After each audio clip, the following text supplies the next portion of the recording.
really it is just about enjoying the process and understanding that it's not like you're just gonna build something and then it's set moving forward for your future. A homestead is a constant work in progress. It's a lifestyle. It's a labor of love. And staying in love with the process is going to be crucial for sticking it out for the long term. Burnout is a real thing. So let's talk about ways to avoid that. Hey guys, it's Katie Kate on the Homestead. It's been a rainy morning here in the country, so I am just working in the kitchen. It is clearing up, so I will probably get out to pick some more apples because I'm almost done this tree. In the meantime, I've got a little bit more to work on, so I thought I would shoot a little video about a topic that I've discussed before, but I've been thinking about a little bit more lately, and that is homestead burnout. I think it's fair to say that there has been an uptick in people who are exploring this simple homesteading lifestyle, and certainly recent events contributed to its appeal as people felt vulnerable in regards to food supply chains and evaluating life and maybe other ways of living that might provide more self-sufficiency and ultimately security. So there was a mass exodus of people, and I'm one of them. I was a little bit late. I was at the very end of that situation, but there was definitely a mass exodus of people from the cities buying rural properties, and there were other things contributing to it. People working from home, feeling like that was going to go on forever, which it didn't. And ultimately, a lot more YouTube channels started popping up on this topic and documenting what people were doing. And now, a few years later, there are a lot of channels shutting down and quitting because they're burned out. So what's going on? The reality is this is a lot of work. It's a lifestyle. It's very encompassing. Constantly learning new things can be mentally exhausting. Having so many challenges and setbacks and failures can contribute to that. It's also a lot of physical labor on the daily. And probably there's a general lack of understanding of the process and what the lifestyle actually means. I've commented on this before. I watch other channels and their goals are so ambitious and they do so much in the first year that they get their property.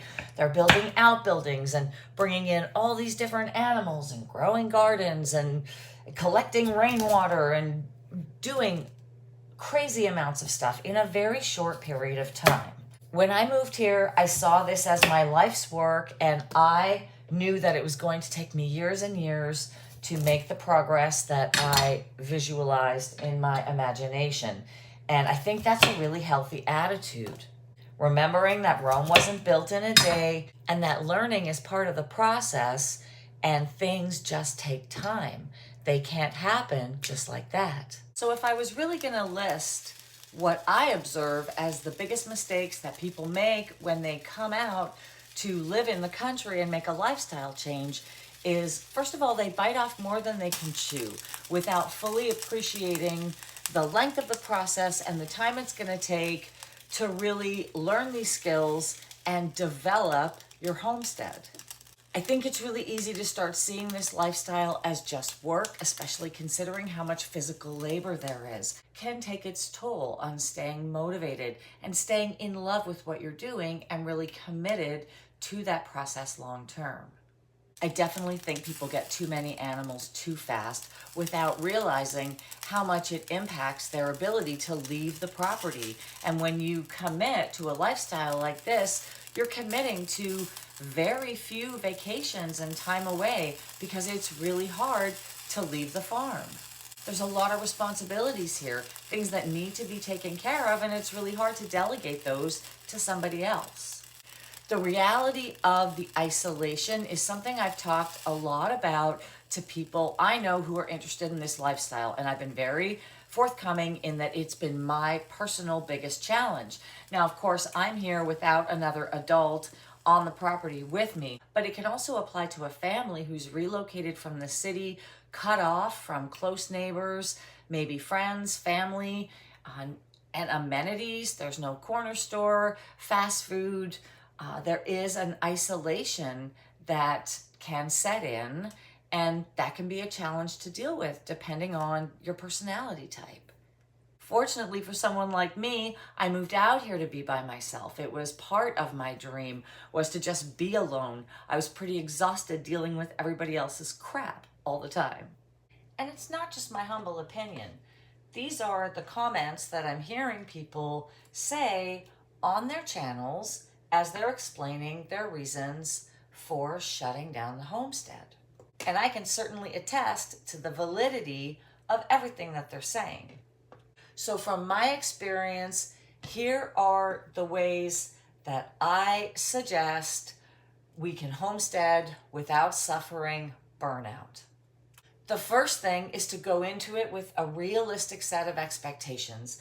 If you're dreaming about a life like this, spend some time considering what the reality of the day-to-day is going to look like, and also start practicing some of the skills, gardening, maybe basic preserving, maybe building, just to see if they're really things that you truly enjoy doing. Once you get here and you're committed, take it slow. Understand that it's a life's work, it's supposed to take time, and in my experience, the best results always take time. Good things never come fast. Try to optimize what you have before you expand. If you start with a few animals, just work on taking the very best care of them that you can, learning their behavior, going through some setbacks and challenges before you go ahead and bring something else in that's just going to create more work and possibly more chaos. When you set a long-term vision, you can really just sit back and work slowly and steadily towards that goal. It's the hen that bakes the bread, or the turtle that wins the race. Even though it can be hard to have rest days, find some time to rest. If you're feeling overwhelmed, just exercise gratitude, take a walk outside, look around at the beauty, do some nose breathing, and just reflect on the beauty and the peace, and be grateful.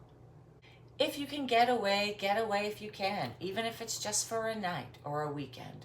I'm sure there'll be a friend or a neighbor who can come and just house sit, watch the farm, someone you trust, and I'm sure you can manage to get away from the property just for a day if you need to, just to take a break. I think really it is just about enjoying the process and understanding that it's not like you're just gonna build something and then it's set moving forward for your future. A homestead is a constant work in progress. It's a lifestyle. It's a labor of love. And staying in love with the process is going to be crucial for sticking it out for the long term. Okay, well, those are my thoughts on homestead burnout, coming from someone who's been out here for over 2 years now and reflecting on the challenges that I've had, as well as the successes, and also all of the reasons why I am still so in love with this life. I'm gonna finish up more crabapple jelly, and then I'm going to make zucchini brownies with my shredded zucchini, a recipe that was forwarded to me from a friend, so I'm very excited about that. I'll let you know how they turn out. Until next time, happy, healthy living. I hope you're all doing well. And if you're dreaming of being a homesteader, know that it can happen. And also realize that when it does happen, it's happening.